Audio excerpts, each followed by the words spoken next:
We're going to do a very common maintenance item on these Pentair and Teleflow pumps.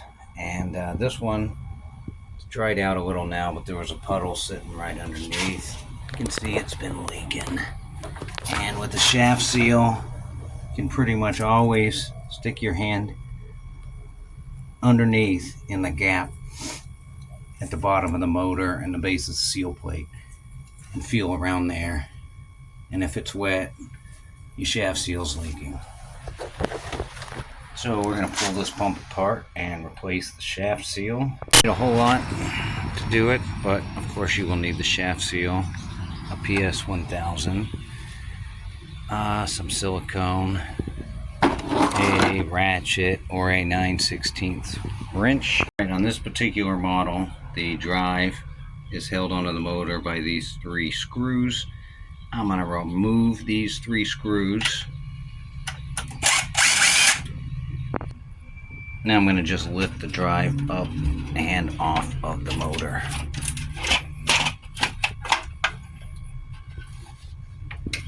And I'm going to set it aside out of the way somewhere where it will not get wet. Next, I'm going to separate the front from the back.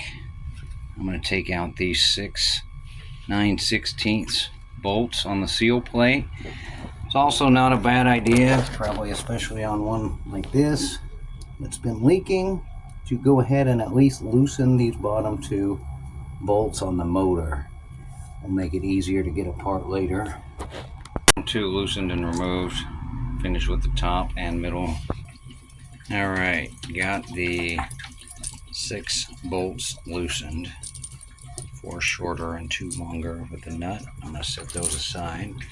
And then we're going to just pull the back half off. Some water's going to come out.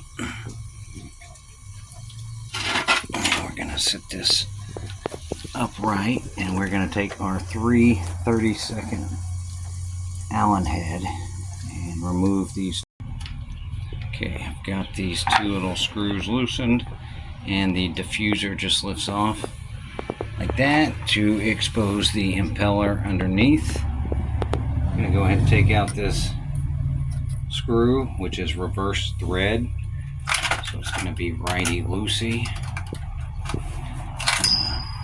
Hold on to this as I unscrew it, and reverse thread. This comes out. Now we got to spin the impeller itself off of the shaft. To do this, we're going to have to set this back down so we can access the back of the pump back here to look at it a little closer. Sometimes they are an Allen head fitting that you can jam in here, which is nice because that's much easier. This one I'm going to have to use a flat head, which is a little more difficult to hold on to while you're spinning off the shaft. So I have my flat head jammed in there with one hand. I'm going to hold this screwdriver secure in the shaft, and then I'm going to spin off the impeller. Sometimes it's tricky to break loose, but it usually comes off. And we get that impeller out. We can see that half of the shaft seal and this half of the shaft seal.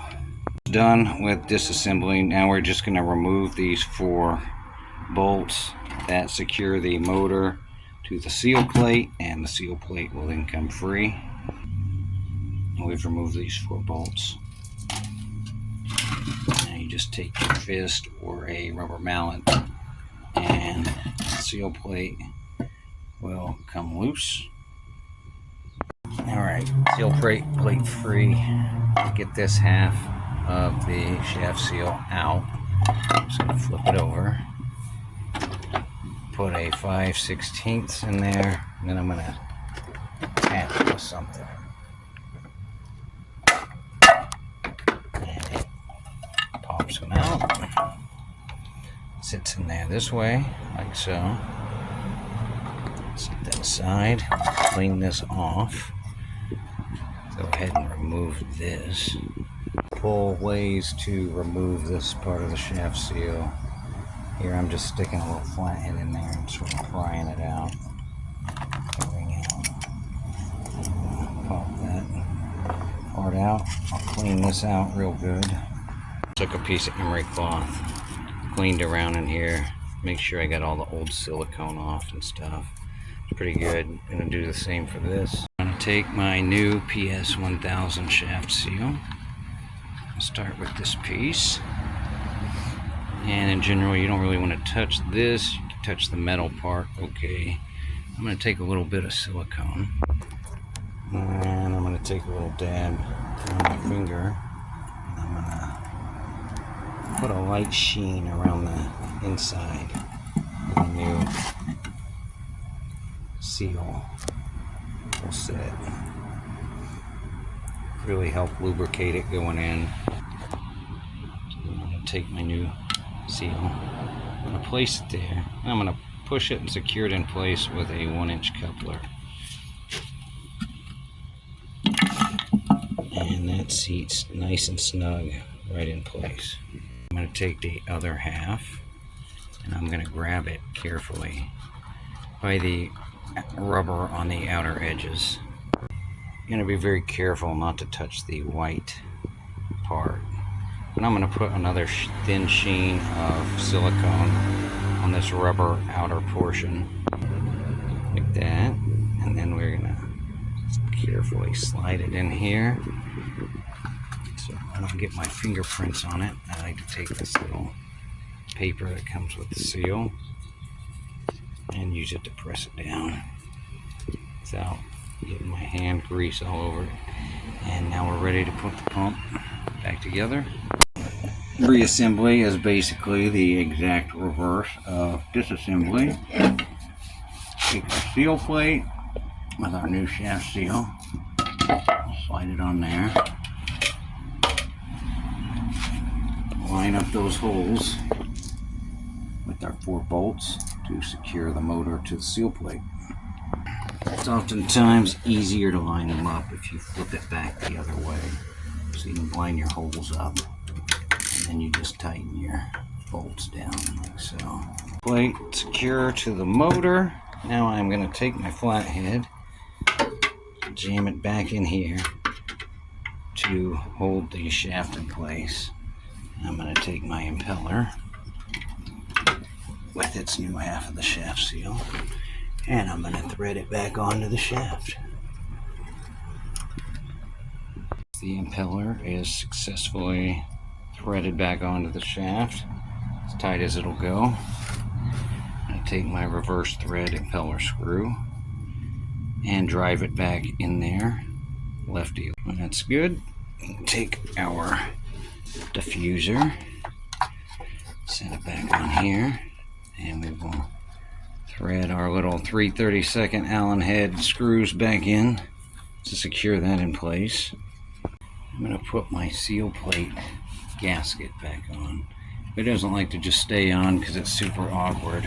I'm going to lather it up with magic glue, but I'm also going to put some extra just in some of these grooves, some key places, just to help hold it in while I slide this assembly back into the front housing. Now I'm just going to tip it down, line it up, and slide it back in. Once it's snug in place, take these screws, reinsert them, and snug them up. Alright, got those 6 bolts in. We'll just take our drive we tucked away so nicely over here, and we are going to just set them back down in place. Get these 3 long screws to line up. Line it up, drop it in place. Now we're going to screw them in, and we should be good. Now we're going to turn it back on and test. up and running. Got it in quick clean right now.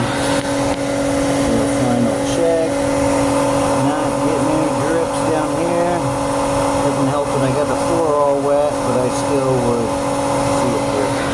So we're gonna call them good.